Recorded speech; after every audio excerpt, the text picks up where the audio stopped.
Дараагийн мэдээг танилцуулъя. Японы эзэн хаан Нарухито Хатан хаан Масако нар 6 дугаар сард Европын орнуудаар айлчлал хийхээр төлөвлөж байгаа юм байна. За тэдний хувьд 6 дугаар сарын дунд үеэс эхлээд Нидерланд, Бельги гэсэн хоёр улсад 2-7 хоног орчим айлчлан гэж Японы засгийн газар мигмар гарагт мэдгдсэн. За энэ нь эзэн хааныг хаан ширээнд сууснаас хойш олон улсын сайн санааг дэмжих зорилготой тэдний 4 дахь аль биесны айлчлал болж байгаа.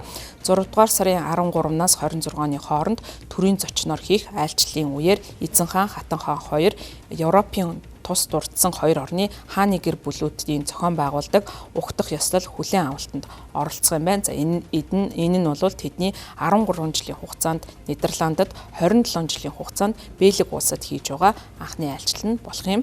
Тэд 2006 онд Нидерландад Титэмт хаан хүү Титэмт гүнжийн хуваар тухайн үедээ айлчилж байсан. За ингэхдээ охин Аякотойгоо хамт 2-7 хоногийн хугацааг өнгөрүүлж за Титэмт гүнжийг дасан зохицох эмгээс нь ангижруулах зорилготойгоор тухайн үеийн айлчлалд оролцож байсан байна. 6 дугаар сарын 13-нд Токио хотоос хөдөлсөний дараа хааны гэр бүл Амстердам Вильгельм Александр хаан Хатан хаан Максима нарын зохион байгуулах угтах ёслол хүлээн авалтанд оролцсон. За тэд мөн Нидерландын ерөнхий сайд Роб Жетентэй уулзаж Гаг хот дахь парламентэд зочлохоор төлөвлөж байгаа юм байна. Дэлхийн 2 дугаар дайны үед Япон улс тухайн үедээ Голландын эзэмшилд байсан. За тухайн үедээ бол зүүн энтхэг гэж нэрлэгдэж байсан өнөөгийн Индонез улсыг бол эзэлж байсан. За энэ үеэр бол ийм түүх байгаа учраас энэхүү түүхийг харгалзан дайны дурсгал цэцэг үйлчлэгээр бас тэд төлөвлөж байгаа юм байна. За энэ жил Япон Бельгийн хооронд дипломат харилцаа тогтоосны 160 жилийн ойд тохиож байгаа учраас эзэн хаан Хатан хаан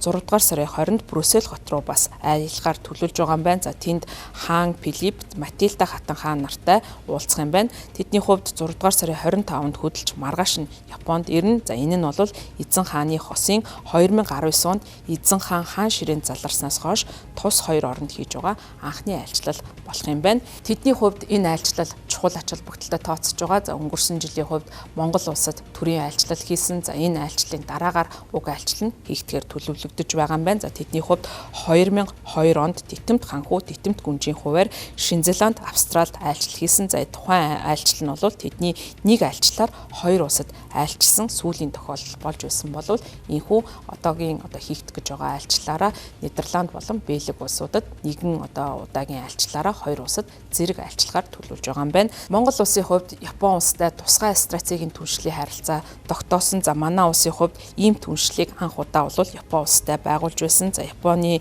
зүгээс бол стратегийн түншлийн дунд хугацааны хөтөлбөрийг тухайн үедээ шинжилэн Монгол Японы хооронд инх тайван хөгжил цэцгэлтийн төлөөх тусгай стратегийн түншлэлийг байгуулахаар тохиролцож энэхүү хоёр улсын хувьд өөрсдийн дипломат харилцааныхаа төвшинг ахиусан чухал үйл явдлууд бол болж байсан. За мөн эзэн хааны Монгол улсад хийсэн айлчлал нь хоёр улсын улс төр дипломат за мөн эдийн засаг соёлын хувьд бол чухал ач холбогдолтой айлчлал болж байсан. За мөн Монгол улсын гадаад харилцааны түүхэнд бичигдэх ийм чухал айлчлал болсон гэдгийг тухайн үедээ дэлхийн хэвлэл мэдээллүүд болон олон улсын агентлагуудаас мэдээлж байсан.